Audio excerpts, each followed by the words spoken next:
मराठा आरक्षणासंदर्भात मंत्रिमंडळ उपसमितीची सुरू असलेली बैठक संपली आहे आणि या बैठकीमुळे जालन्यामधल्या घटनेनंतर मराठा आरक्षणाच्या हालचालींना आता वेग आल्याचंही बोललं जाते। या बैठकीमध्ये मराठवाड्यातील मराठा समाजाला कुणबी समाजाचा दाखला देण्यासंदर्भात आज निर्णय होण्याची शक्यता आहे। जालन्यामधलं आंदोलन मागे घेण्यासाठी आंदोलनकर्त्यांच्या मागण्यांवर ठोस निर्णय होण्याची आज दाट शक्यता दिसते। मुख्यमंत्री आणि उपमुख्यमंत्री काही वेळातच एक पत्रकार परिषद घेतील। पत्रकार परिषदेसाठी मुख्यमंत्री उपस्थित झालेले आपल्याला दृश्यांमध्ये दिसतात। मंत्रिमंडळ उपसमितीच्या बैठकीमध्ये नेमका काय निर्णय झाला या संदर्भातली माहिती देण्यासाठी या पत्रकार परिषदेचं आयोजन करण्यात आले आणि याच पत्रकार परिषदेमध्ये मुख्यमंत्री एकनाथ शिंदे, उपमुख्यमंत्री देवेंद्र फडणवीस आणि अजित पवार हे पोहोचलेले आहेत। काही वेळातच निर्णय आपल्या सगळ्यांसमोर असेल।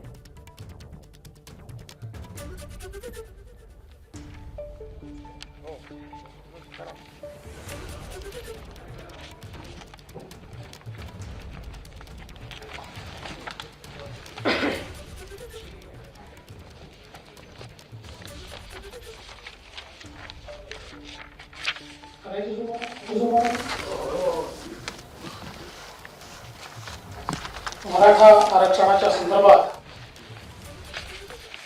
माननीय मुख्यमंत्री महोदयांच्या अध्यक्षतेखाली एक उच्चस्तरीय बैठक नुकतीच पार पडली। यामध्ये समितीचे सर्व सदस्य, राज्याचे महाधिवक्ता, विविध अधिकारी, छत्रपती उदयनराजे भोसले हे उपस्थित होते। तसेच काही काळाकरता संभाजीराजे देखील फोनच्या माध्यमातून मुख्यमंत्र्यांशी संपर्कात होते। एकूणच जी काही परिस्थिती राज्यामध्ये मराठा आरक्षणाच्या संदर्भात उपस्थित झालेली आहे त्याच्यावर देखील या ठिकाणी चर्चा करण्यात आली होते। तसेच काही काळाकरता संभाजीराजे देखील फोनच्या माध्यमातून मुख्यमंत्र्यांशी संपर्कात होते। एकूणच जी काही परिस्थिती राज्यामध्ये मराठा आरक्षणाच्या संदर्भात उपस्थित झालेली आहे त्याच्यावर देखील या ठिकाणी चर्चा करण्यात आली। जालन्याला जे उपोषण चाललेलं आहे त्यातील मागण्यांच्या संदर्भात देखील या ठिकाणी सखोल अशी चर्चा करण्यात आली। आपल्याला कल्पना आहे की जालन्यामध्ये जे काही उपोषण चाललेलं आहे त्या ठिकाणी नुकतीच अतिशय दुर्दैवी अशा प्रकारची घटना झाली आणि पोलिसांच्या वतीनं त्या ठिकाणी लाठीचार्ज आणि अश्रुधूर चा प्रयोग करण्यात आला। खरं म्हणजे हे अतिशय दुर्दैवी अशा प्रकारची घटना आहे आणि अशा प्रकारच्या बळाचा वापर करण्याचं समर्थन हे केलंच जाऊ शकत नाही। यापूर्वी देखील 5 वर्ष मी गृहमंत्री होतो आणि जवळपास 2000 आंदोलनं वेगवेगळ्या प्रकारची आरक्षणाच्या संदर्भातली त्याही काळात झाली, परंतु कधीही आम्ही बळाचा उपयोग त्या ठिकाणी केलेला नाही आणि आताही बळाचा उपयोग करण्याचं कुठलं कारणच नव्हतं। त्यामुळे सर्वप्रथम ज्या निष्पाप नागरिकांवर या बळाच्या वापरामुळे ज्यांना इजा झालेली आहे, जे जखमी झालेले आहेत, त्यांच्या प्रती शासनाच्या वतीनं या ठिकाणी मी क्षमा याचना करतो, क्षमा मागतो आणि माननीय मुख्यमंत्र्यांनी या संपूर्ण प्रकरणाची उच्चस्तरीय चौकशी करण्याचा निर्णय घेतलेला, त्या संदर्भात ते सांगतीलच। आणि दोषींवर कारवाई करण्याचा निर्णय देखील माननीय मुख्यमंत्र्यांनी या ठिकाणी निश्चितपणे घेतलेला आहे. केवळ या घटनेचं राजकारण होणं हे देखील योग्य नाही. काही पक्षांनी, काही नेत्यांनी तोही प्रयत्न केला, हे अत्यंत दुर्दैवी आहे. आणि विशेषतः जाणीवपूर्वक लाठीचार्जचे आदेश मंत्रालयातनं आले, ते वरून आले, अशा प्रकारचा नरेटिव्ह तयार करण्याचा प्रयत्न झाला. खरं म्हणजे या सगळ्या नेत्यांना माहिती आहे की लाठीचार्जचा आदेश देण्याचे अधिकार हे एसपी आणि डीवायएसपीच्या लेवलला असतात. त्याकरता कोणालाही विचारावं लागत नाही. मग माझा सवाल असेल की ज्यावेळी निष्पाप 113 गोवारी पोलिसांच्या हल्ल्यामध्ये मारले गेले, त्यावेळी त्याचा आदेश कोणी दिला होता का? तो मंत्रालयातनं आला होता का? किंवा मावळला ज्यावेळी शेतकरी हे त्या ठिकाणी गोळीबारामध्ये दुर्दैवाने मृत्युमुखी पडले, त्यावेळी ते आदेश कोणी दिले होते का? किंवा त्यावेळी मग तेव्हाचे मुख्यमंत्री, कारण पृथ्वीराज चव्हाण म्हणाले, तर तेव्हाच्या मुख्यमंत्र्यांनी ते आदेश दिले होते का? मग एवढे निष्पाप त्या ठिकाणी शेतकरी मृत्युमुखी पडल्यानंतर त्यांनी राजीनामा का दिला नाही? त्यामुळे मुळातच घटना चुकीचीच आहे. परंतु त्याचं राजकारण करून अशा प्रकारे जणू काही सरकार हे करताय, हे दाखवण्याचा जो प्रयत्न आहे, मला विश्वास आहे की लोकांनाही हे कळतं की याच्यामध्ये राजकारण करणं चाललेलं आहे. खरं म्हणजे एक गोष्ट या ठिकाणी लक्षात घेतली पाहिजे की आरक्षणाचा जो कायदा आहे, हा कायदा 2018 साली आपण तयार केला आणि त्यानंतर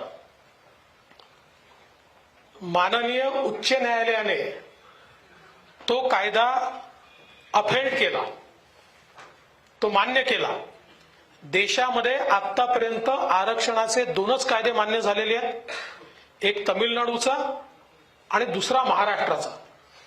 आणि त्यानंतर जोपर्यंत तेव्हाचं आमचं सरकार होतं, सर्वोच्च न्यायालयामध्येही ती केस वारंवार गेली, पण सर्वोच्च न्यायालयाने त्याच्यावर स्थगिती देण्यास नकार दिला.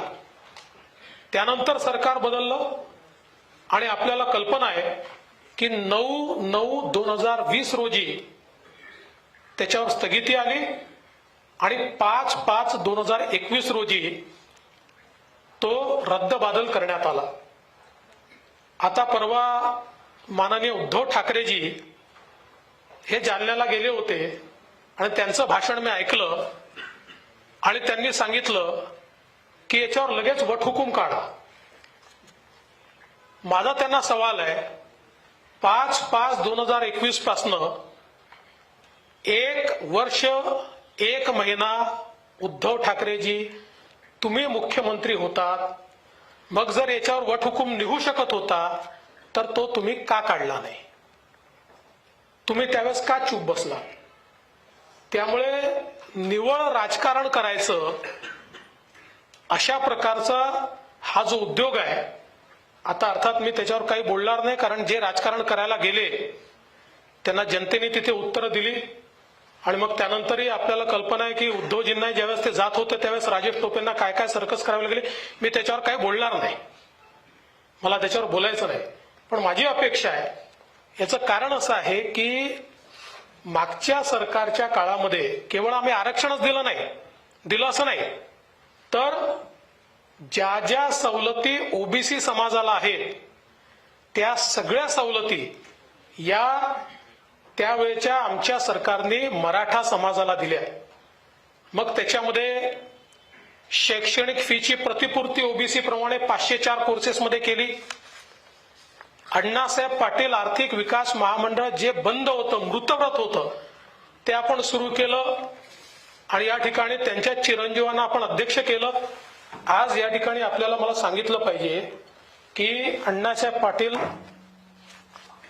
आर्थिक विकास महामंडळाच्या माध्यमातून आतापर्यंत जवळपास 70,000 लाभार्थी आपण तयार केले आहेत. म्हणजे मराठा समाजातल्या 70,000 उद्योजक त्यात तयार झाले आहेत आणि 5,000 कोटी रुपयाचं कर्ज हे आपण त्या ठिकाणी त्यांना दिलेलं आहे, ज्याचा संपूर्ण व्याज हे राज्य सरकार या ठिकाणी भरतं.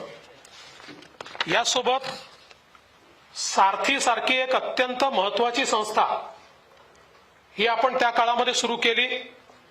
या सारथीच्या माध्यमातून आपण सगळ्या मराठा समाजाच्या विद्यार्थ्यांच्या ओबीसी प्रमाणे सगळ्या खासगी कॉलेजेसमध्ये 504 कोर्सेस करता त्यांच्या अर्ध्या फीची प्रतिपूर्ती ही आपण त्या ठिकाणी करतो. ही योजना आपण त्या ठिकाणी सुरू केली. एवढंच नाही तर विद्यार्थ्यांना मराठा समाजाच्या हॉस्टेल बनायचे होते, ते बनतायत किंवा ते कमी पडू शकतात हा विचार करून जोपर्यंत हॉस्टेलमध्ये अकोमोडेशन मिळत नाही तोपर्यंत त्यांना 6,000 रुपये महिना अशा प्रकारे रहिवासाची योजना आपण सुरू केली. त्याचप्रमाणे आपण यूपीएससी आणि एमपीएससीच्या करता त्यांची राष्ट्रीय अधिछात्रवृत्ती योजना सुरू केली आणि माननीय मुख्यमंत्री महोदय सांगतील की ती योजना किती यशस्वी झाली आणि किती मोठ्या प्रमाणात आज आपले विद्यार्थी त्या ठिकाणी एमपीएससी आणि यूपीएससी मध्ये या योजनेच्या अंतर्गत सिलेक्ट झाले. या मुलांना दिल्लीमध्ये राहण्याकरता त्यांना भत्ता देण्याची सुरुवात आपण त्या ठिकाणी केली. सारथीच्या 7 विभागीय कार्यालयाला जमिनी आपण दिल्या. पुणे कार्यालयाकरता 42 कोटी रुपये, खारघर करता जवळपास 119 कोटी रुपये, कोल्हापूर करता 176 कोटी रुपये, नाशिक करता 158 कोटी रुपये आणि वसतिगृहाकरता वेगळे छत्रपती संभाजीनगर 140 कोटी रुपये, लातूर 172 कोटी रुपये, नागपूर 204 कोटी रुपये असे 1015 कोटी रुपये हे आपण त्या ठिकाणी सारथीच्या विविध कार्यालयांकरता उपलब्ध करून दिले. त्याचप्रमाणे कौशल्य विकास प्रशिक्षण कार्यक्रमाच्या माध्यमातून 28,000 विद्यार्थ्यांचं प्रशिक्षण त्या ठिकाणी आपण करतोय. वेगवेगळ्या ज्या योजना आहेत, मी सगळ्या योजना या ठिकाणी सांगणार नाही, पण 9वी ते 11वी साठी छत्रपती राजाराम महाराज सारथी शिष्यवृत्ती योजना 23,224 विद्यार्थ्यांना 31 कोटी रुपये आपण त्या ठिकाणी देतो. त्याचप्रमाणे परदेशी शिष्यवृत्ती योजना आपण सारथीच्या माध्यमातून महाराजा सयाजीराव गायकवाड योजना सुरू केली की ज्याच्यामध्ये आपल्या मराठा समाजाच्या मुलांना त्या ठिकाणी परदेशी शिष्यवृत्ती आपण देतो आणि अनेक गोष्टी या ठिकाणी आहेत. मी सगळ्या गोष्टी सांगून आपला वेळ घेत नाही. मी या गोष्टी एवढ्या करता सांगितल्या की आजपर्यंत मराठा समाजाकरता जे काही निर्णय झाले आहेत ते महायुतीच्या सरकारनेच घेतलेले निर्णय आहेत. इतर कुठल्या सरकारने घेतलेले ठळक निर्णय मराठा समाजाच्या संदर्भात आज दाखवता येत नाहीत. आणि आजही हे सरकार आल्यानंतर म्हणजे ज्यावेळी सर्वोच्च न्यायालयामध्ये आपल्याला कल्पना आहे की पिटिशन सुरू होती, अनेक वेळा महाराष्ट्र सरकारच्या वकिलांनी मागच्या सरकारच्या कार्यकाळामध्ये आम्हाला माहिती दिली जात नाही, आमच्याजवळ इन्फॉर्मेशन नाही, आम्ही या संदर्भात कमेंट करू शकत नाही, असं अनेक वेळा महाराष्ट्र शासनाच्या वकिलांनी सांगितलं. जे आरक्षण आम्ही हायकोर्टात टिकवलं, जे आरक्षण आम्ही सुप्रीम कोर्टात टिकवलं होतं, ते आरक्षण सुप्रीम कोर्टात घालवण्याचं काम आज जे नेते मराठा समाजाचा या ठिकाणी पुळका आल्याचं दाखवतायत, या नेत्यांनी ते घालवलं. त्यानंतर मागच्या सरकारच्या काळामध्ये न्यायमूर्ती भोसले साहेबांच्या म्हणजे जे chief justice of Uttar Pradesh high court होते, अलाहाबाद हायकोर्ट होते, त्यांच्या अध्यक्षतेखाली एक समिती तयार केली आणि आता सर्वोच्च न्यायालयाच्या निर्णयातनं कशा प्रकारे मार्ग काढायचा या संदर्भात त्या समितीला शिफारसी करायला सांगितल्या. त्या समितीने शिफारसी केल्यानंतर त्यातल्या एकाही शिफारसीची अंमलबजावणी उद्धव ठाकरेंच्या सरकारने केली नाही. पण जसे मुख्यमंत्री एकनाथराव शिंदे झाले, एकनाथराव शिंदेजींनी त्या ठिकाणी त्या शिफारसींची अंमलबजावणी सुरू केली. आणि सगळ्यात महत्वाचं की उद्धव ठाकरेजींच्या सरकारच्या काळामध्ये उद्धव ठाकरेजींना वारंवार जे मराठा तरुण सिलेक्ट झाले होते पण सुप्रीम कोर्टाच्या निर्णयामुळे एसीबीसीतनं बाहेर पडले, त्यांना अधिसंख्य पद तयार करून सामावून घेतलं पाहिजे ही मागणी होत होती. कधीही त्या सरकारने त्या मागणीकडे लक्ष दिलं नाही.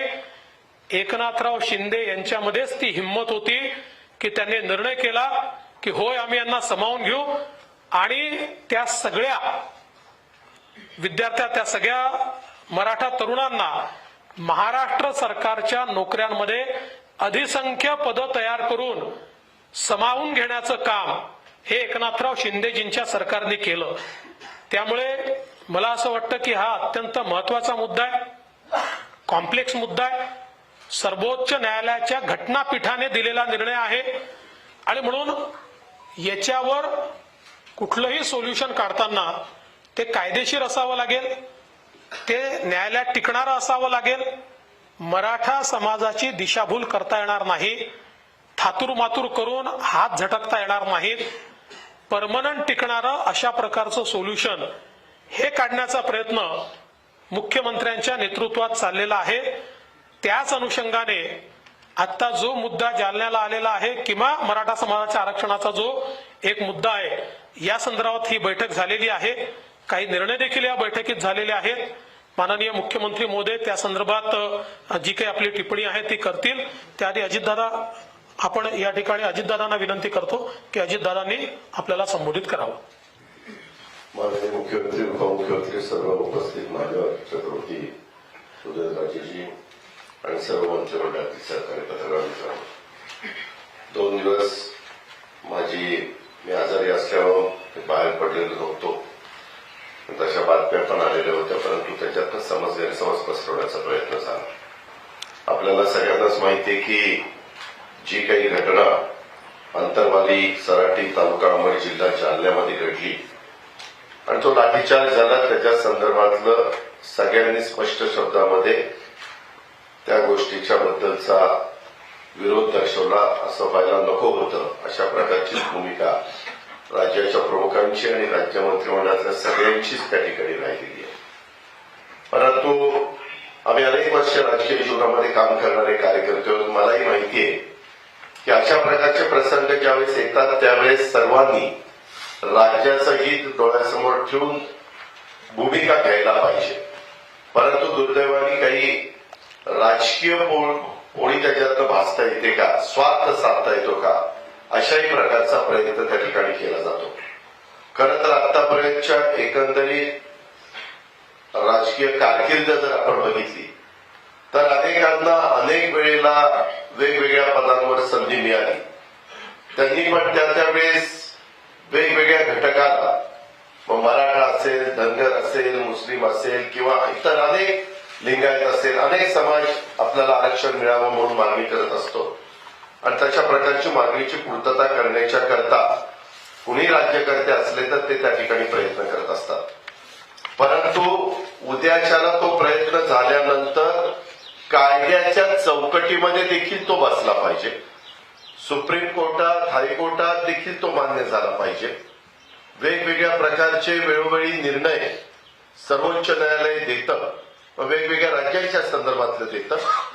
त्याही वेळेस तिथं कुठं अडचण येता कामा नये अशा प्रकारचा सगळा प्रयत्न हा करावा लागतो आणि तशा पद्धतीनं करण्यात आला.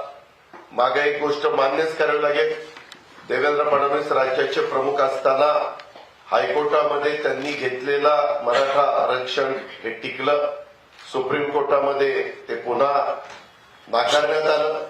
त्याच्यानंतरच्या काळामध्ये देखील वेळोवेळी एकनाथराव शिंदे साहेब देखील आपल्या परीनं प्रयत्न करतायत, इतर पण सहकारी प्रयत्न करतायत, परंतु त्याला अजूनपर्यंत एक उत्तर जे मिळायला पाहिजे तसं उत्तर मिळालेलं नाहीये. शेवटी सुप्रीम कोर्टाने कोणत्या कारणाकरता ते नाकारलंय त्याचा बारकाईनं अभ्यास करून देखील कमिटी नेमण्याचा निर्णय त्या ठिकाणी घेण्यात आला. अशा या सगळ्या बाबी आहेत आणि या सगळ्या बाबी असताना अनेकांना अनेक प्रकारे आपली आपली भूमिका मांडायची. खरं तर आज देखील ज्या एकनाथराव शिंदे यांच्या अध्यक्षतेखाली जी कमिटी झाली आहे त्या कमिटीमध्ये ह्या सगळ्या गोष्टीचा ओहापोह झाला. ऍडव्होकेट जनरलला बोलवण्यात आलेलं होतं. इतर सर्व सहकाऱ्यांचे देखील काय मत आहेत, काय विचार आहेत ते पण घेण्याचा प्रयत्न केला. आणि मी आज विशेषतः तमाम महाराष्ट्रातल्या मराठा समाजाला आव्हान करतो की सध्या जे काही वेगवेगळ्या ठिकाणी बंद चाललेलं आहे, एसटीची जाळपोळ चाललेली आहे, हे एक प्रकारचं आपल्याच राज्याचंच नुकसान आहे ना. 10 कोटी रुपयाच्या एसट्या जाळल्या तरी नुकसान शेवटी राज्याचंच होतं. पाठीमागच्या काळामध्ये वेगवेगळ्या प्रकारची आंदोलनं मराठा आरक्षण मिळालं पाहिजे म्हणून झाली, ती इतकी अभूतपूर्व होती की सगळ्यांनी कौतुक केलं. देश पातळीवर त्याचं कौतुक झालं की किती शांततेच्या मार्गाने हा समाज आंदोलन करू शकतो, कुठंही हुकीचूक झालं नाही. परंतु आता मात्र त्याला गालबोट लावण्याचा प्रयत्न झाला. तो जो कोणी एकंदरीतच वेगवेगळ्या मागण्या आहेत त्या मागण्यांच्या बद्दल माझ्यानंतर स्वतः राज्याचे प्रमुख जास्त अधिकारवाणीनं सांगतील.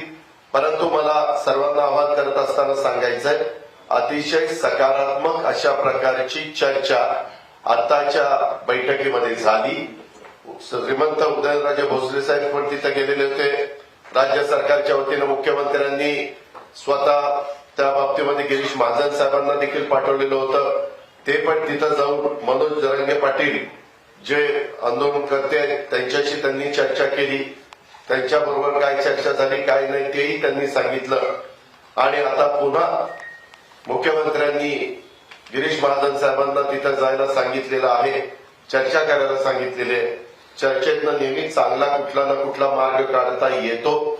माझी तमाम समाजाला, मराठा समाजाला, मग सकल समाज असेल, सगळेच याच्यामध्ये काम करणारे सहकारी असतील, त्यांना आवाहन करायचंय. काहींना जाणीवपूर्वक बदनाम करण्याचा प्रयत्न किंवा काही जण खुशाल सांगतात वर्ण आदेश आले. मी आपल्याला सगळ्यांना सांगतो की वर्ण जर आदेश आलेला सिद्ध करून दाखवलं तर आम्ही म्हणेल ते ऐकू. परंतु कारण नसताना उगीच शंका निर्माण करायच्या, गैरसमज निर्माण करायचे, समाजामध्ये अस्वस्थता निर्माण करायची आणि त्याच्यातनं काही आपल्याला साध्य करता येतं का अशा प्रकारचा जो केविलवाणा प्रयत्न चाललेला आहे तो आपल्या महाराष्ट्राला परवडणारा नाही. आपला महाराष्ट्र सुसंस्कृत महाराष्ट्र आहे याची ओळख सगळ्यांनी डोळ्यासमोर त्या ठिकाणी ठेवली पाहिजे. आणि आता या सगळ्या गोष्टी होत असताना इथून पुढच्या काळामध्ये आंदोलनं ही थांबवली पाहिजेत. शांततेच्या मार्गाने आंदोलन करण्याचा अधिकार तो प्रत्येकालाच आहे, तो कुणी काढून घेतलेला नाही. परंतु ज्याच्यातनं इतरांना त्रास होईल, इतरांना अडचणी होतील. आता आज काहीतरी तलाठ्यांच्या संदर्भातल्या परीक्षा होत्या, बऱ्याचशा ठिकाणी बसेस बंद असल्यामुळे मुलींना तिकडे जाता आलं नाही. इनडायरेक्ट समाजातल्याच काही लोकांचं त्याच्यातनं नुकसान होतं. अशा पद्धतीनं नुकसान कुणीच कुणाचं करू नये अशाही प्रकारचं आव्हान मी या पत्रकार परिषदेच्या निमित्तानं करतो. आणि स्वतः एकनाथराव शिंदे साहेब तिथं राज्याचे प्रमुख म्हणून बसलेले आहेत. मी त्याच्यामध्ये उपमुख्यमंत्री आहेत, देवेंद्रजी आहेत, बाकीचे मंत्रिमंडळातले सगळे सहकारी आहेत. शेवटी राज्याला पुढं देत असताना सर्व जाती धर्माच्या लोकांना न्याय मिळाला पाहिजे. प्रत्येकाची रास्त मागणी ही पूर्ण आपल्याला करता आली पाहिजे आणि त्याच्यातून एक चांगलं वातावरण आपल्या राज्यामध्ये निर्माण करून शांतता प्रस्थापित करण्याचं देखील काम करायचं असतं. कायदा सुव्यवस्था चांगली ठेवण्याचं काम करायचं असतं. कारण लवकरच आता दहीहंडी येणार, त्याच्यानंतर गणेशोत्सव येणार आहे, त्याच्यानंतर नवरात्र येणार आहे, त्याच्यानंतर ईद पण येणार आहे आणि दसरा दिवाळी पण येणार आहे. आपल्या सगळ्यांच्या दृष्टीने हे सगळे आनंदाचे सण आहेत, उत्सव आहेत आणि त्याच्यात उभा महाराष्ट्र त्यामध्ये स्वतः भाग घेत असतो. ह्याची पण जाणीव सगळ्यांनीच ठेवली पाहिजे. आणि मी पुन्हा एकदा मनोज जरांगे पाटील आणि सर्वच सहकाऱ्यांना आव्हान करीन की आपले जी काही अपेक्षा आपली जी काही मागणी आहे त्या संदर्भामध्ये एकनाथराव शिंदे साहेबांच्या नेतृत्वाखालचं महाराष्ट्राचं सरकार सकारात्मक आहे. आपण त्यामध्ये सहकार्य करावं, आपण त्याच्यामध्ये प्रतिसाद द्यावा, अशाच प्रकारचं आव्हान करतो आणि थांबतो. धन्यवाद.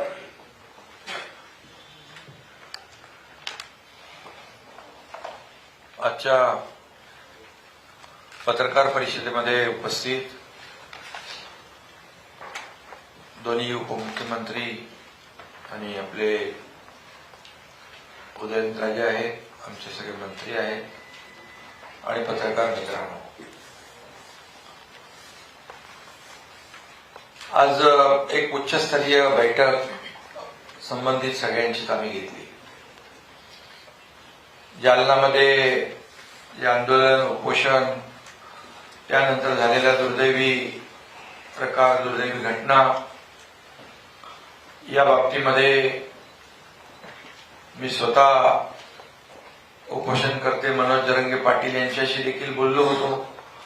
त्यांनाही सांगितलं होतं की उपोषण आणि आपल्या जे काही आंदोलन आहे या आंदोलनावर आपलं सरकार काम करतंय. तुमची जी मागणी आहे त्याच्यावर गांभीर्याने आपण काम करतोय. त्या ठिकाणी मंत्री गिरीश महाजन, सावे, भुमरे, दानवे, रावसाहेब दानवे यांना देखील मी स्वतः पाठवलं होतं आणि त्यांच्याशी चर्चाही करायला लावली. एकंदरीत मराठा समाजाचं जे काही यापूर्वी आंदोलनं झाली आपण सगळ्यांनी पाहिली. खूप मोठ्या प्रमाणावर लाखांचे मोर्चे, 58 मोर्चे या महाराष्ट्रात निघाले, परंतु अतिशय शिस्तबद्ध पद्धतीने निघाले. कुठेही काही गालबोट लागलं नाही, कायदा सुव्यवस्था अबाधित राहिली. परंतु दुर्दैवाने काल 2-3 दिवसामध्ये जे काही सुरू आहे, मी कालही माझ्या भाषणातून सांगितलं की मराठा समाज हा अतिशय शिस्तबद्ध आणि शिस्तप्रिय आहे. याचा अनुभव आपल्याला गेल्या काही वर्षांमध्ये आला. परंतु आंदोलनाच्या माध्यमातून, आंदोलनाच्या आडून काही लोक जे या महाराष्ट्रामध्ये शांतता बिघडवण्याचं काम, किंबहुना जातीमध्ये तेढ निर्माण करण्याचं काम करू इच्छित आहेत, त्यांच्यापासून आपल्या मराठा समाजाने, मराठा क्रांती, मराठा समन्वयकांनी सावध भूमिका घेतली पाहिजे, सावध राहिलं पाहिजे. हे आताही मी या ठिकाणी सांगू इच्छितो. उदयनराजेंना मी मनापासून धन्यवाद देतो. ते स्वतः गेले तिकडे, त्याची भेट घेतली आणि त्याला आपल्या तब्येतीची काळजी घेण्याच्याही सूचना दिल्या. आणि त्याचबरोबर छत्रपती संभाजीराजे देखील गेले, त्यांनी देखील शांतता प्रस्थापित झाली पाहिजे अशा प्रकारचा प्रयत्न केला.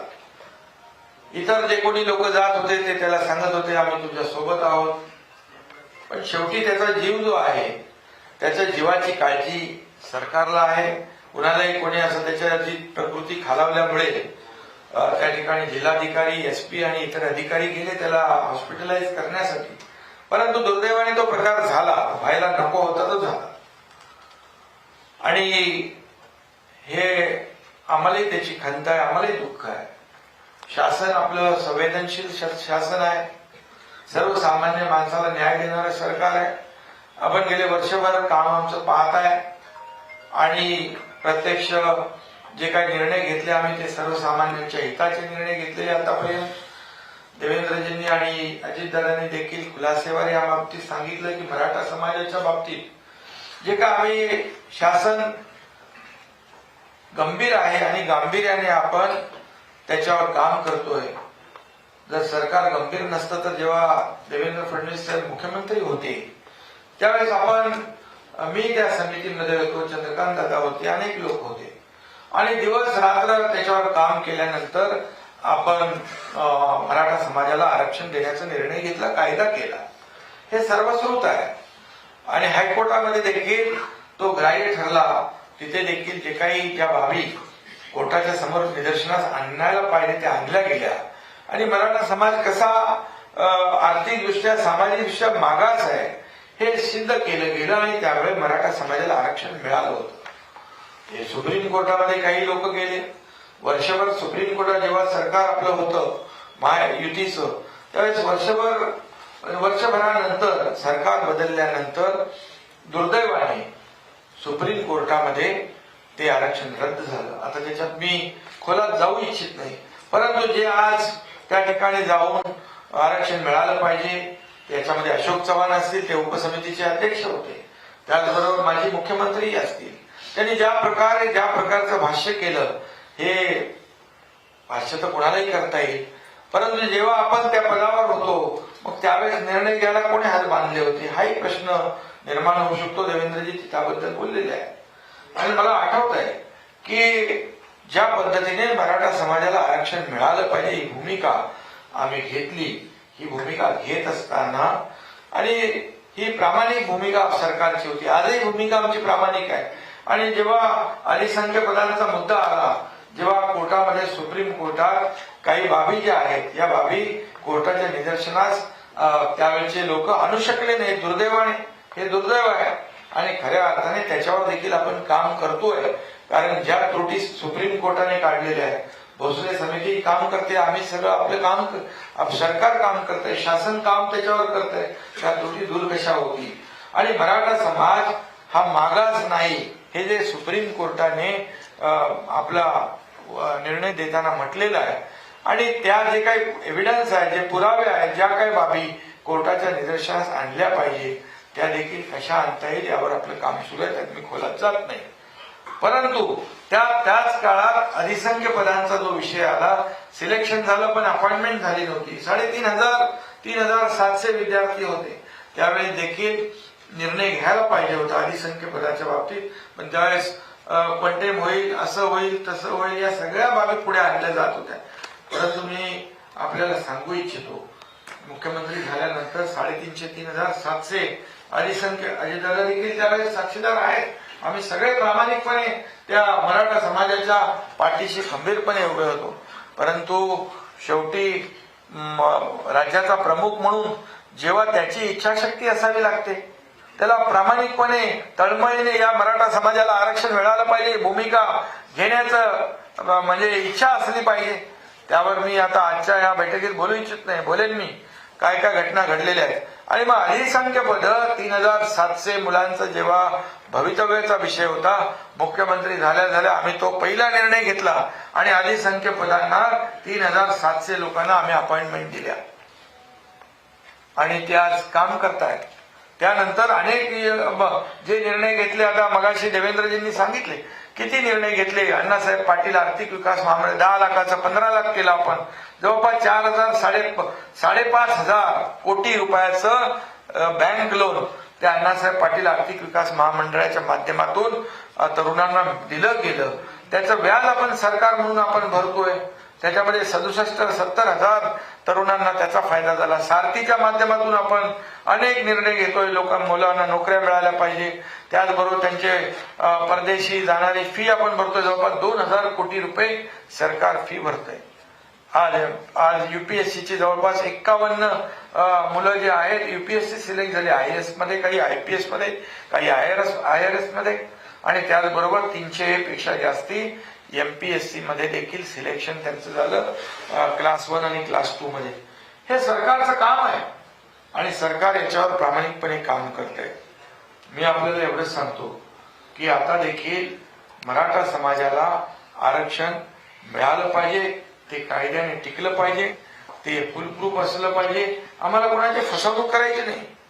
आणि म्हणूनच त्याच्यावर अतिशय गांभीर्याने सगळ्या बाबी मी इथे आपल्या समोर स्पष्ट करू इच्छित नाही, परंतु कालही मी म्हणालो, मराठा समाजाला आरक्षण देण्याची भूमिका जेव्हा युती सरकार मुख्यमंत्री देवेंद्रजी होते तेव्हाही आम्ही करून दाखवलं आणि आताही मी या ठिकाणी सांगतो, मराठा समाजाचं जे आरक्षण आहे हे आरक्षण मिळालं पाहिजे.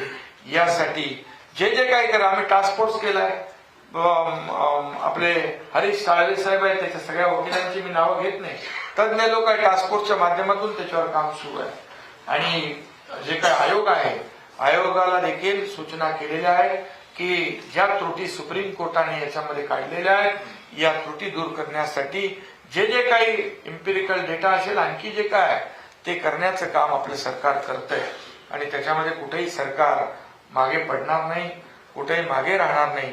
त्यासाठी जे जे काही करावं लागेल मराठा समाजाला आरक्षण देण्यासाठी ही भूमिका स्पष्टपणे आमच्या सरकारची आहे.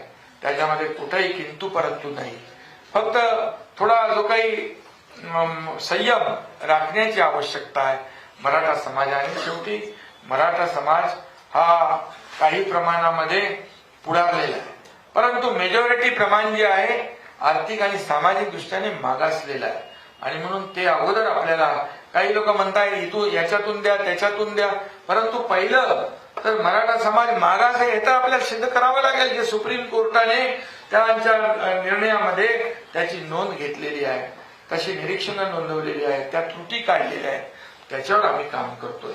आणि आपल्याला मी मराठा समाजाला पूर्णपणे आपल्या मीडियाच्या माध्यमातून विनंती आणि माझं आवाहन आहे की सरकार पूर्णपणे प्रामाणिकपणे गांभीर्याने मराठा समाजाला आरक्षण देण्याच्या बाजूचं आहे. यावर पूर्ण विश्वास ठेवा. आरक्षण टिकलं पाहिजे. हे सगळ्या गोष्टी ज्या आहेत फुलप्रूफ आपल्याला फ्रुटफुल केल्या पाहिजे. त्याचा फायदा लाभ जो आहे हा मराठा समाजाला घेता आला पाहिजे. तोपर्यंत ओबीसी समाजातल्या विद्यार्थ्यांना जे काही फायदे मिळत आहेत ते देखील देण्याचं काम आपलं सरकार करते. त्याच्यात डिटेलमध्ये मी जात नाही. मग हॉस्टेलची फी असेल, परदेशी जाण्याचा जो खर्च असेल, अण्णासाहेब पाटील आर्थिक विकास महामंडळाचं सारथीचं जे जे माध्यम आहे या माध्यमातून सरकार पूर्णपणे त्याला जे काही आर्थिक तरतूद आवश्यक आहे तिथे कुठेही हात आकडता घेणार नाही. हे देखील मी मुख्यमंत्री म्हणून या ठिकाणी सांगू इच्छितो. त्यामुळे फक्त एवढंच आहे की जे लोक याच्यामध्ये मराठा समाजाचा आंदोलनाचा फायदा घेऊन काही राजकीय पोळी भाजू इच्छित आहेत त्यांच्यापासून मराठा समाजाने सावध राहिलं पाहिजे. आज काही सगळे लोक जात होते, आम्ही पाठिंबा आहे असं म्हणत होते, परंतु त्याच्यातले काही लोक जे उदयनराजे आहेत, आपले संभाजीराजे आहेत, यांनी त्याला त्याच्या तब्येतीच्या बाबतीमध्ये, त्याची जी काय प्रकृती आहे त्याच्या बाबतीमध्ये, बाकी लोक कोणीही त्याला म्हणत नव्हते की बाबा तुझी प्रकृती तू हॉस्पिटलाइज हो किंवा काय हो. आपल्या ठिकाणी जायचं आणि सरकारला बदनाम करण्याचा एक कलमी कार्यक्रम त्या ठिकाणी आपण पाहिला. आणि काही लोकांना तिथल्या लोकांनी देखील त्यांच्या प्रतिक्रिया, उग्र प्रतिक्रिया देखील त्या ठिकाणी आपल्याला पाहायला मिळाल्या. म्हणून आम्हाला याच्यामध्ये कुठलेही राजकारण करायचं नाही आणि राजकीय भाषे मला आज करायचं नाही. फक्त एवढंच आहे की मराठा समाज हा शांतताप्रिय आणि शिस्तप्रिय आहे. 58 मोर्चे, मगाशी मी म्हटलं 58 मोर्चे निघाले, लाखांचे मोठे मोठे मोर्चे निघाले, परंतु कुठेही गालबोट लागलं नाही. आज जे काही होत आहे, जी तिथे मी तर एवढं म्हणेन की दगडफेक करणारा देखील मराठा समाजाचा कार्यकर्ता नसावा. कारण आपण आतापर्यंत सगळं शिस्तप्रिय आणि शिस्तीने सगळं हे केलेलं आहे. आज ज्या काही घटना होत आहेत याच्या मागून कोणीतरी मराठा समाजाला कुठे आड त्याच्या राहून आंदोलनाचा त्याचा आसरा घेऊन या राज्यामध्ये शांतता भंग करण्याचं काम जे कोणी करतायत त्यापासून कायदा सुव्यवस्था राखण्याचं काम तर आपण करूच, परंतु मराठा समाजाने देखील, मराठा क्रांतीचे कार्यकर्ते आहेत त्यांनी देखील याची नोंद घेतली पाहिजे आणि सावध राहिलं पाहिजे. एवढंच माझं आज सांगणं आहे. आणि त्याचबरोबर जी घटना घडली त्या बाबतीमध्ये आज जे तिथले SP आहेत, पोलीस अधीक्षक दोषी, त्यांना आम्ही जिल्ह्याच्या बाहेर त्यांना पाठवण्याचा निर्णय घेतला. त्याची अंमलबजावणी झाली. बलकवडे नावाचे SP त्यांनी त्या ठिकाणी चार्ज घेतलेला आहे. उपविभागीय अधिकारी जे आहेत त्यांना निलंबित करण्याचा निर्णय देखील आपण घेतलेला आहे. आणि याची सखोल चौकशी पोलीस महासंचालक करतायत. आणि त्याचबरोबर जे additional DG law and order Saxena हे तिथे प्रत्यक्ष जाऊन तिथली वस्तुस्थिती तपासून त्या ठिकाणी जी माहिती घेतील आणि पोलीस महासंचालकांच्या माध्यमातून त्याची पूर्ण चौकशी या ठिकाणी सुरू करण्याचा निर्णय आम्ही घेतलेला आहे आणि त्यामध्ये जे दोषी असतील त्या दोषींवर कारवाई करण्याचा देखील तो माहिती देतो.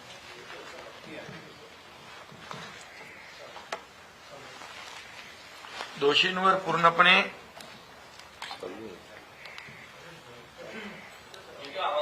येतोय? ठीक आहे, असं पण येईल. तर जे दोषी आहेत त्यांच्यावर कारवाई केली जाईल.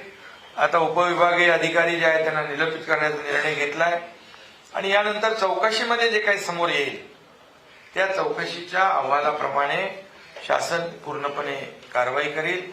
मराठा समाजातल्या कार्यकर्त्यांना कुठलाही त्रास होणार नाही याची देखील शासन काळजी घेईल. आणि मला वाटतं यापेक्षा जे कुणबी समाजाचा जे दाखल्याचा जो विषय आहे या बाबतीत देखील आता बैठकीमध्ये चर्चा झाली. महसूल विभागाचे सचिव, अतिरिक्त मुख्य सचिव त्याच्यावर काम करतायत आणि ज्या जुन्या नोंदी, त्यांचं मनोज जरांगे पाटील यांची मागणी होती की जुन्या ज्या नोंदी आहेत कुणबी मराठा कुणबी अशा प्रकारच्या त्यांना दाखले मिळायला अडचण होतीये आणि त्यासाठी जी समिती आम्ही गठीत केलेली आहे त्या समितीने देखील एका महिन्यामध्ये त्यांचा पूर्ण अहवाल या ठिकाणी शासनाला देण्याचा त्या सूचना त्यांना दिलेल्या आहेत. त्यामुळे ती देखील जी कुणबी समाजाचे जे दाखले, कुणबी दाखले देण्याचा जी काही मागणी त्यांची आहे त्यावर देखील आम्ही युद्ध पातळीवर काम करतोय. आज हे आपले गिरीश महाजन देखील त्या ठिकाणी जातील, आमचे मंत्री जातील, त्यांच्याशी चर्चा करतील. शेवटी चर्चेतून हा प्रश्न सुटणार आहे, संवादाने हा प्रश्न सुटणार आहे. त्यामुळे जी मागणी त्यांची आहे त्यावर सरकार पूर्ण गांभीर्याने काम करत आहे. आणि मनोज जरांगे पाटील यांना देखील माझं आव्हान आहे की त्यांच्याबरोबर देखील यापूर्वी देखील काही विषयांवर बैठका झाल्या आणि सरकारने पूर्णपणे सकारात्मकता दाखवलेली आहे. त्यामुळे माझं त्यांनाही आव्हान आहे की मराठा समाजाला पूर्ण आरक्षण देणं हा मोठा जो मुद्दा आहे त्याच्यावर सरकार पूर्णपणे गांभीर्याने काम करत आहे. आणि हा जो कुणबी दाखल्याचा जो विषय आहे त्याच्यावर देखील सरकारने तत्काळ समिती गठीत केलेली आहे. हे जुने रेकॉर्ड्स आहेत, रेकॉर्ड तपासायला थोडा वेळ लागतो आणि त्या जुन्या नोंदी आहेत. काही प्रमाणामध्ये आमच्याकडे तशा जुन्या नोंदी आणि त्या प्रकारचे काही विभागीय आयुक्त, तिथल्या जिल्हाधिकाऱ्यांनी माहिती दिलेली आहे आणि म्हणून महिन्याभराच्या आतमध्ये पूर्ण माहिती या ठिकाणी आल्यानंतर त्याच्यावर देखील कायदेशीर कारवाई करून जी मागणी त्यांची आहे त्याच्यातून देखील मार्ग निघेल असा विश्वास या ठिकाणी मी व्यक्त करतो. आणि त्याचबरोबर चुकीच्या पद्धतीने ज्या काही केसेस दाखल केल्या असतील त्या केसेस देखील शासन मागे घेईल. मुळात जो आरोप केला गेलेला आहे तुमच्यावर आणि गृहमंत्र्यांवर हे नेमके आदेश कोणी दिले? कारण की ठाकरे गटाचे नेते तुमच्यावर आरोप करतायत, राष्ट्रवादी शरद पवार गटाचे नेते गृहमंत्र्यांवर आरोप करतायत. हा मुद्दा म्हणून याच्यामधून पहिलं तर त्यांनी एकमत करावं, कुणावर आरोप करायचा, कुणाचा आदेश गेलाय. त्यांच्यात एकमत नाही ना. माझ्यावर काही लोक आरोप करतायत, गृहमंत्र्यांवर काही लोक आरोप करतायत. त्यांनी पहिले एकमत करून आरोप करावा. तुम्हाला एवढंच सांगतो मी, यामध्ये कुठल्याही प्रकारचा आदेश, अरे मराठा आंदोलन करत्यांवर लाठीमार करा अशा प्रकारचा आदेश आम्ही देऊ शकतो? हे चुकीच्या पद्धतीने आरोप करणं, सरकारला बदनाम करण्याचं काम सरकार स्थापन झाल्यापासून सुरू आहे. त्यात नवीन काही नाहीये. परंतु तेही राज्यकर्ते होते, त्यांना माहित आहे ह्या अशा प्रकारचे आदेश दिले जाऊ शकतात का, दिले जातात का. त्यामुळे आरोप हे करणं ह्याच्यामध्ये राजकारण मला आत्ता आणायचं नाहीये.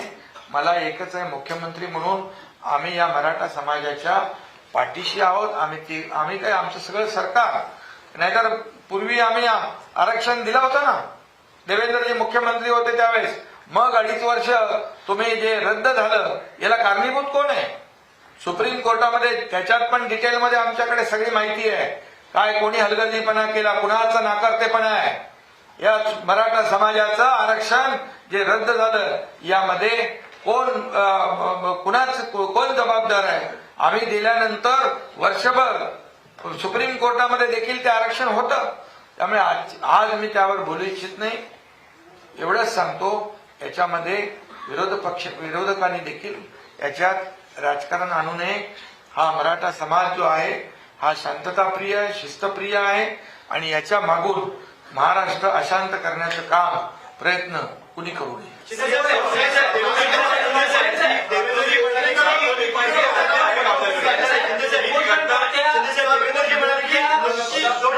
अरे तुमचा कोणाचा ऐकायलाच येत नाही, एकाने बोल ना.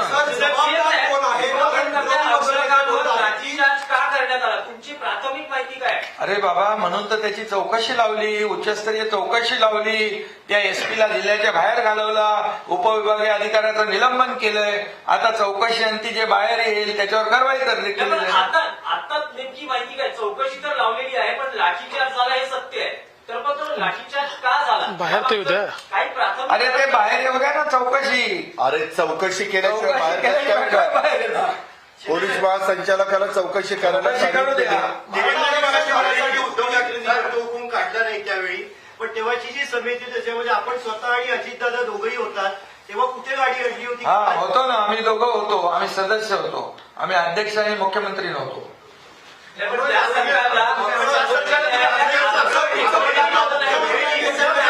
सरकारला सर्वोच्च न्यायालयात आरक्षण टिकवता आलं नाही हे तुम्हाला मान्य आहे का? कारण त्या सरकारमध्ये तुम्ही होता, अजितदादा आपणही महत्वाच्या पदावर होतात. मी मगाशी म्हणालो होते,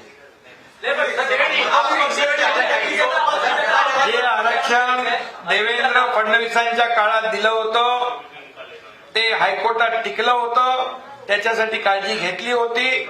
आणि ते दुर्दैवाने सुप्रीम कोर्ट, बघा सुप्रीम कोर्टावर त्याचाही मला आदर राखायचा आहे.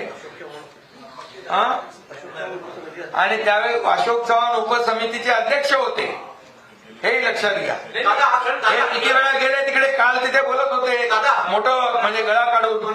गळा तर मराठा समाजाचा घोटणार ते, आणि गळा काढायला गेले होते तिकडे. मग आता मानालाही बोलता येते. अजितदादा, तुम्हालाही तो प्रश्न आहे की उद्धव ठाकरे सरकारला सर्वोच्च न्यायालयात आरक्षण का टिकवता आलं नाही आणि वर्षभर त्यावर कोणतीही म्हणजे समिती उपसमिती नेमली पण त्यावर कार्यवाही ठोस का नाही झाली? का आपण पत्रकार आहात, कुठलीही कमिटी केल्यानंतर समिती आपली आपली भूमिका तिथं मांडायचं काम करतो, सदस्य तिथं भूमिका मांडायचं काम करतो. शेवटी त्याच्यामध्ये जो प्रमुख व्यक्ती असते त्या प्रमुख व्यक्तीचाच निर्णय अंतिम असतो.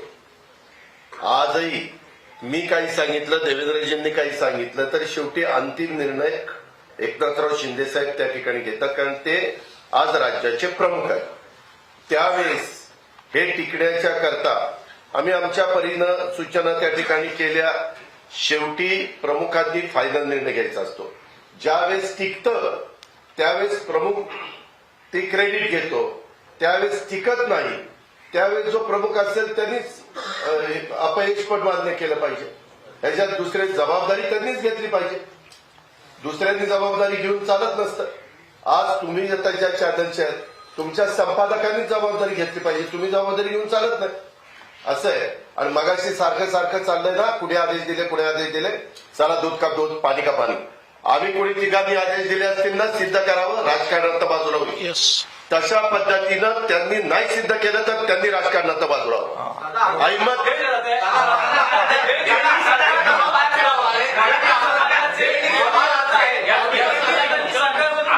ज्या पद्धतीनं हा सगळा गोंधळ झाला आणि थेट शरद पवार लोकेशनला पोहोचले, लगेच रोहित पवार रात्री 2:30 वाजता तिथं पोहोचले. हा सगळ्या तर गोष्टी बघितल्या तर कुठेतरी मराठा विरुद्ध ओबीसी हे गोंधळ निर्माण करण्याच्या सध्या दिसते हालचाली सगळ्या. ते तुम्ही शोधायचं. हे बघा, बरोबर वेळेवर पोहोचतात, सगळ्या गोष्टी करतात. आणि याच्यामध्ये काय आहे, एक मिनिट, नाही याच्यामध्ये एवढं आहे बघा, हे झाल्या काही लोक पोचतात रात्री 2:30 वाजता, पवार साहेब पोचतात. पवार साहेबांच्या बद्दल ते मोठे नेते आहेत, मी बोलू इच्छित नाही, पण तिथल्या लोकांनी प्रतिक्रिया दिलेल्या आहेत. पवार साहेब देखील या राज्याचे मुख्यमंत्री राहिलेले आहेत. त्यामुळे माझं एवढंच, माझी विनंती आहे, हा मुद्दा आपला जो मराठा समाजाचा आहे याच्यावर कुणी राजकीय पोळी भाजून घेऊ नये. या राज्यामध्ये शांतता नांदली पाहिजे. या राज्यात सर्व जाती धर्माचे लोक राहतात, गुन्ह्या गोविंदाने राहतात.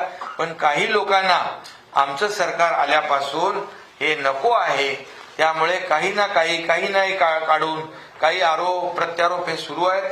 पण माझी सगळ्यांना विनंती आहे की हा मराठा समाजाला न्याय आपल्याला दिला पाहिजे आणि त्यासाठी सगळ्यांचं सहकार्य अपेक्षित आहे. सगळ्यांनी सहकार्य करावं आणि आपल्या या मराठा समाजाला न्याय मिळून थांबा. मगाशी तुम्ही काटेवाडीचा विषय काढला. काटेवाडीचा का विषय काढला? माझं गाव आहे म्हणूनच काढला ना. अख्ख्या महाराष्ट्रात 40,000 गावं आहेत, त्याचा कुठला विषय निघाला नाही. मी ताबडतोब सरपंचाला सकाळी फोन केला, म्हणलं कुणी रे तिथं मागणी केली? तो म्हणला दादा आम्ही कुणीही तिथं नव्हतो. एक व्यक्ती त्यांनी त्या बाबतीमध्ये तशा प्रकारची मागणी केली. आता एवढ्या मोठ्या राज्यामध्ये 14 कोटीमध्ये एकाने मागणी केली आणि त्याला मीडियाने उचलून धरलं तर त्याला एवढा काही अधिकार नाहीये. त्याच्यावर त्या मागणीमध्ये काही तथ्य नाहीये. असं कुणी पण उठेल आणि कसल्याही मागण्या करायला लागेल, त्याला काहीतरी एक हे पाहिजे ना, अधिकार पाहिजे ना. तो गावचा सरपंच असता, उपसरपंच असता, कोणतरी प्रमुख असता तर गोष्ट त्याच्याला चला ठीक आहे.